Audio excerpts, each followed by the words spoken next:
जो है वो शुरू हुई हैं। लेकिन ये भी पता चला है कि इंडिया जो है वो कोई हाथ नहीं पकड़ा रहा है। तो आज आपको पता है पाकिस्तान कल बल्कि पाकिस्तान ने जो कल का डेट था 28 मई और 29 मई मेरा ख्याल है 28 और 29 दोनों को पाकिस्तान ने 6 न्यूक्लियर धमाके किए थे। और आज ही पता चला है कि पाकिस्तान ने जो है वो अपना 50% जो हायर एजुकेशन कमीशन का बजट है वो भी कम कर दिया है। ये सर हमारी प्रायोरिटीज किधर जा रही हैं? भारत जो है वो आज हमसे बात नहीं कर रहा। हमने अपने आप को सिक्योरिटी स्टेट बना के रख। जय हिंद दोस्तों, मैं महेंद्र शर्मा स्वागत करता हूं वन वर्ल्ड हिंदी में आपका। उम्मीद करता हूं आप खुश और स्वस्थ हैं। दोस्तों आइए दिखाते हैं पाक मीडिया की एक और लेटेस्ट डिबेट, जिसमें हमीद भसीन और कमर चीमा ने बहुत जबरदस्त विश्लेषण करके पाकिस्तान और भारत की नीतियों और पाकिस्तान अब कैसे ढीला पड़ रहा है भारत के सामने, और आने वाले समय में भारत क्या पाकिस्तान के साथ एक अच्छा समन्वय बिठा पाएगा, क्या भारत की तरफ से ये पहल हो पाएगी। क्योंकि अभी पाकिस्तान की अभी गई हुई हुकूमत और ये नई हुकूमत दोनों ने ट्राई की है कि भारत के साथ कुछ न कुछ संबंध अच्छे हो, जबकि भारत इनकी तरफ देख ही नहीं रहा है। ये हामिद भसीन जी ने भी बहुत सुंदर विश्लेषण करके बताया कि भारत को हमारी बिल्कुल भी जरूरत नहीं है, क्योंकि वो अब समय के साथ चल रहा है और आगे अपने डेवलप कंट्रियों के साथ कॉम्बिनेशन बिठा रहा है। जबकि भारत को आज के समय अगर देखना है, अगर कोई गरीब मुल्क देखने है और उनका सहयोग करना है, तो वो सिर्फ और सिर्फ बांग्लादेश, नेपाल, श्रीलंका, भूटान जैसे देश है। पाकिस्तान की तरफ ये कभी भी नहीं देखेंगे, क्योंकि श्रीलंका का नाम, कश्मीर का नाम ले लेके पाकिस्तान ने एक झूठा प्रोपेगेंडा जो पूरे विश्व में फैला रखा है, उसको सही से तोड़ मरोड़ने का सही समय मोदी और भारत के सामने अब आया है, जिसको वो बहुत अच्छे से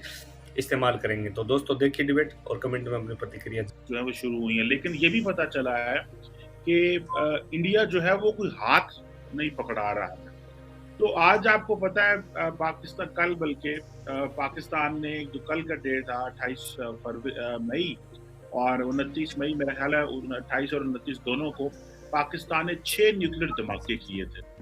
और आज ही पता चला कि पाकिस्तान ने जो है वो अपना 50% जो हायर एजुकेशन कमीशन का बजट है वो भी कम कर दिया है। ये सर हमारी प्रायोरिटीज किधर जा रही हैं? भारत जो है वो आज हमसे बात नहीं कर रहा। हमने अपने आप को सिक्योरिटी स्टेट बना के रखा। क्योंकि न्यूक्लियर वेपन्स का होना तो बहुत ज़रूरी है। चलो अपने दिफा के लिए हमारा दिफा मजबूत हुआ और जंग के जो साए में हमेशा हमेशा हमारे जो ऊपर से जो छट गए। लेकिन सर हमारी प्रायोरिटीज कहाँ पे खराब है? एक तरफ हम पैसा भी अपना एजुकेशन को एलोकेट नहीं कर रहे, दूसरी तरफ हमारा जो नेबर है भारत वो हमसे बात नहीं कर रहा और हम सारा कुछ डिफेंस पे लगा रहे हैं, इकोनॉमी पे वो भी मजबूत नहीं है और सबसे बढ़ के पैसा नहीं है कि एजुकेशन पे लगा सके। तो पाकिस्तान सिक्योरिटी स्टेट रहा भारत की वजह से 70-75 साल। आज भारत भी बात नहीं कर रहा और आज हमारे हाथ जो मुआशरा है जिसे कहा जा सकता है एजुकेशनली, वो भी हमारे हाथ से जा रहा है। तो आप इस सारे जो डायकोटमी है इसको किस तरह देखते हैं सर? देखें जी, बड़ा कॉम्प्लेक्स किस्म का ये क्वेश्चन है आपका और बड़ी एक वक्त तलब किस्म की डिस्कशन इस पे चाहिए, पूरे सेमिनार की ज़रूरत है। लेकिन मुख्तसर ये है जी, पहली बात है कि मैं इस बात से इत्फाक नहीं करता कि जो न्यूक्लियर कैपेबिलिटी पाकिस्तान ने हासिल की है वो इनएविटेबल थी फॉर डिफेंस। तारीखी तजर्बात जो हैं वो साबित कर चुके हैं कि ऐसी कोई बात नहीं है। न्यूक्लियर हथियार जो हैं वो एक वक्त में डेफिनेटली एक इम्पॉर्टेंट किस्म का एक डिफेंस ज़रूर था, लेकिन वक्त गुजरने के साथ साथ दुनिया इस तरीके से एक उस पर चल गई है कि उसमें न्यूक्लियर हथियार जो हैं वो उस तरह का डिफेंस आपको फराहम नहीं करते और ना ही ये आपको कोई कन्वेंशनल किस्म की वार जो है वो उससे रोक सकते हैं, क्योंकि उसमें जो एक तरह का सिस्टम डेवलप हो गया है, एक निज़ाम जिसके अंदर न्यूक्लियर हथियारों वाली स्टेट्स ऑपरेट करती हैं कि आप किसी को न्यूक्लियर हथियारों के इस्तेमाल की धमकी देने से भी ग्रेज करते हैं और आप पे अगर कोई हमला करे तो फिर भी आप ये कहने से ग्रेज करते हैं कि हम ये हथियार इस्तेमाल करके तो अपने आप को बचाएंगे। अगर ऐसा होता तो मैं आपको बताऊं कि पाकिस्तान ने जो डबल स्पेंडिंग की है एक न्यूक्लियर कैपेबिलिटी पे, जो कि billions of dollars definitely spend हुए,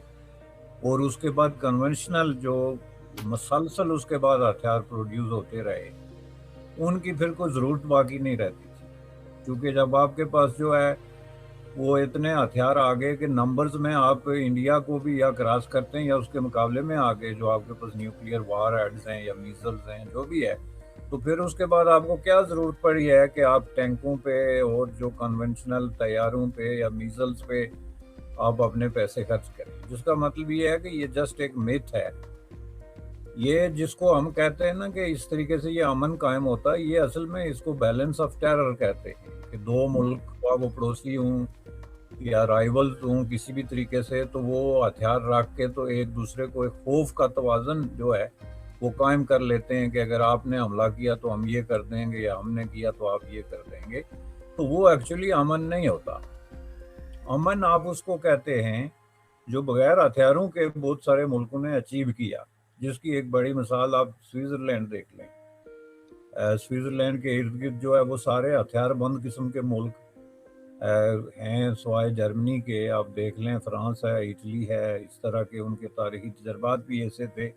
کہ ان سب ملکوں نے ان پہ حملے کیے، ان کے آپس میں کانفلکٹ چلتے رہے۔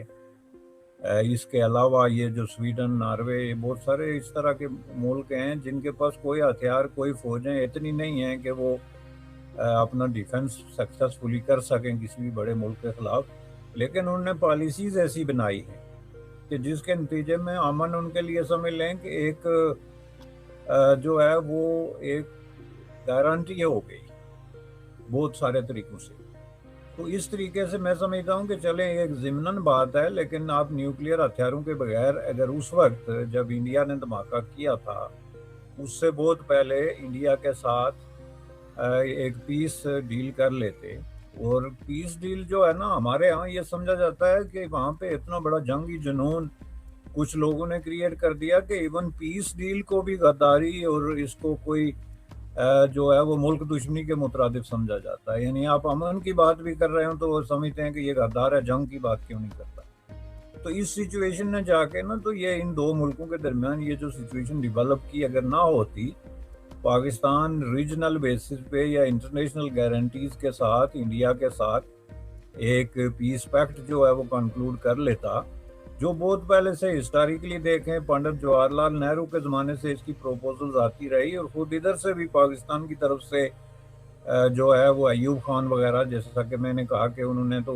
پیس ڈیل سے بھی آگے بڑھ کے جو جوائنٹ ڈیفنس تک کی پروپوزل جو ہیں وہ رکھ دی تھی۔ لیکن یہ سارے دعوے کرنے کے بجائے اگر آپ ایک پیس فل قسم کا ماحول کریٹ کر لیتے تو میرے خیال میں انڈیا بھی ممکن ہے جو ہے وہ دھماکوں کی طرف نہ جاتا، آلدو کہ انڈیا کے والے کہتے ہیں کہ ہمارا چین کے ساتھ کمپٹیشن اور مقابلہ ہے، لیکن اس وقت کوئی ایسی بھی سچویشن نہیں تھی جس وقت کی یہ بات ہے، جو بعد میں صورتحال دن بدن خراب ہوتی چلی گئی۔ تو اس تناظر میں اس کو دیکھتا ہوں کہ آپ یہ مت سمجھیں کہ ہمارے پاس نیوکلیئر ویپنز ہیں یا ہماری کنونشنل جو وار انڈسٹری ہے وہ بہت ڈیولپ ہو گئی ہے، اس لیے ہم جو ہے وہ زبردستی امن اچیو کر لیں گے، تو یہ بہت بڑی بھول ہے۔ آپ یوکرین کی مثال دیکھ لیں، آلدو کہ رشیا کے پاس نیوکلیئر ہتھیار ہیں، لیکن رشیا کو اس وقت جس طریقے سے انٹرنیشنلی گھیر دیا گیا ہے، آپ یہ دیکھیں کہ وہ ہتھیار اس کے لیے فضول ہیں چونکہ وہ ان کو یوز نہیں کر سکتا، اور بعض لوگ کہتے ہیں کہ ممکن ہے وہ ہتھیار نہ ہوتے تو جو ویسٹرن بلاک ہے وہ حملہ کر دیتا، یہ پاسبلٹی ہے، لیکن اس سے پہلے آپ یہ دیکھیں نا کہ یوکرین کی کانفلکٹ کیوں شروع ہوا۔ تو اس لیے یہ ایک مینٹلٹی ہے جو ہمیں بر صغیر میں ڈیولپ کرنے کی ضرورت ہے، خواہ ہم بیک چینل ڈپلومیسی کریں یا فرنٹ چینل ڈپلومیسی کریں، اوپن ڈپلومیسی کریں، اس میں ہم نے دیکھنا یہ ہے کہ بر صغیر میں امن کا قیام جو ہے وہ لازم اور آخری حل ہے ہر چیز کا، خواہ آپ کے پاس کتنے بھی ہتھیار کیوں نہ ہوں، اور ان ہتھیاروں یا طاقت کے غرور سے نکل کے یا ایک دوسرے کو فتح کرنے کا جو خواب ہے وہ دیکھنے سے نکل کے، تو اگر آپ ریئل جو ہے وہ فرینڈشپ اور دوستی کی بات کریں تو میں سمجھتا ہوں کہ ہتھیاروں کی ضرورت باقی نہیں رہتی۔ اور یہ جو حکومت آئی ہے میں سمجھتا ہوں کہ ان کے لیے تو پہلی پرائرٹی یہ ہونی چاہیے تھی، چونکہ انہوں نے یہ ریئلائز کر لیا تھا۔ جب آپ حکومت سے باہر بیٹھے ہوتے ہیں نا تو آپ کو بہت ساری حقیقتیں मुख्तलिफ नज़र आने लगती हैं और बहुत हकीकतों के करीब भी आप जाने लगते हैं कि इनको नज़र आ गया था कि ये वार मॉन्गरिंग जो है, जो हर हुक्मरान आते ही शुरू कर देता है। इमरान खान एक अच्छा खासा जो है वो प्रो पीस आदमी था इक़्तिदार में आने से पहले, और ख़ुसूसन इंडिया के हवाले से उसकी सारी स्टेटमेंट्स आप उठा के देख लें, one by one, one after another. वो ये कहता था कि इंडिया को मैं बहुत समझता हूँ और इंडिया मुझे बड़ा समझता है और मैं क्रिकेट खेलता हूँ, वो जो उनकी कहानी है। तो जो ही मैं आया तो आप देखेंगे उसने इंडिया में कहा था खिताब करते हुए कि it would be very very different Pakistan, you will see. हमारे दौर में ये नहीं होगा और हमारे दौर में प्रॉक्सी नहीं होगी और हमारे दौर में अमन के ख़िलाफ़ बातें नहीं होंगी। लेकिन मेरे ख्याल में सबसे ज़्यादा अमन के ख़िलाफ़ उन्होंने बात की, जिसको उन्होंने थोड़ा सा मुनाफिकाना टच दिया। मुनाफिकाना टच में इसको इसलिए कहूँगा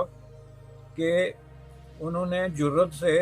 हिंदुस्तान की बात करने के बजाय वो आरएसएस का चक्कर बीच में डाल दिया। यानी जिसका कहने का मतलब ये था कि मैं नहीं जी इंडिया के ख़िलाफ़ तो नहीं हूँ, मैं असल में आरएसएस के ख़िलाफ़ हूँ। जो बात वो कर रहे थे उसका मतलब फिर वो एक ही चीज़ हो जाती है ना। अब ये कोई कहे कि मैं पाकिस्तान के ख़िलाफ़ नहीं, पाकिस्तान की फ़ौज के ख़िलाफ़ हूँ, कोई दूसरा मुल्क जिसने पाकिस्तान से लड़ना है, तो इस बात का क्या मतलब होगा? तो ये जनाब जो है इमरान खान साहब का ये जो टच था, ये साबित करता है कि आप अच्छे खासा माइंड लेके, बहुत ही क्लीन किस्म का, क्लियर किस्म का माइंड लेके जब इक़्तिदार में आते हैं, तो आखिर वो कौन सी कुव्वत है जो आपका दिमाग बिल्कुल 90 डिग्री के ज़ाविये पे मोड़ देती है? क्या इनविजिबल फोर्सेस जो हैं वो आपको एक रेड लकीर खींच के दे देती हैं कि जनाब आप तो आगे, मोस्ट वेलकम, लेकिन ये सुर्ख लाइन है जिसको आपने क्रॉस नहीं करना, और यही बोली जो है वो बोलते रहना है। तो अगर ये जो मौजूदा हुकूमत है वो इस तरह का कोई स्टैंड ओपन ले लेती है, ये देखें बैक चैनल डिप्लोमेसी के, तो आपको पता है इमरान खान के दौर में भी बातें चलती रही, बल्कि एक आध दफ़ा एडमिट भी किया गया, कोई जो है वो मशीर लेवल पे इधर उधर बातें उनकी आपस में हुई जो उन्होंने छुपा ली, चूँकि पब्लिक के अंदर वो एंटी इंडिया एक सेंटीमेंट जो है उसको भी एक्सप्लॉइट करते हैं, जिस तरह एंटी अमेरिकन सेंटीमेंट को वो एक्सप्लॉइट करते हैं, इस तरह इंडोफोबिया भी उनका एक बहुत बड़ा हथियार है जिसको वो यूज़ करते हैं। इसलिए उनमें इतनी ज़रूरत नहीं थी कि वो एक्सेप्ट करें, लेकिन ये बैक चैनल डिप्लोमेसी उनके दौर में भी होती रही। ये हुकूमत जो है इसके दौर में इसके बहुत ज़्यादा चांसेस हैं। जहाँ तक आप इस वज़ीर ख़ारजा की बात कर रहे हैं, तो मैं समझता हूँ कि उसके पास इतने इख्तियारात और सलाहियतें हैं जितने किसी भी वज़ीर ख़ारजा के पास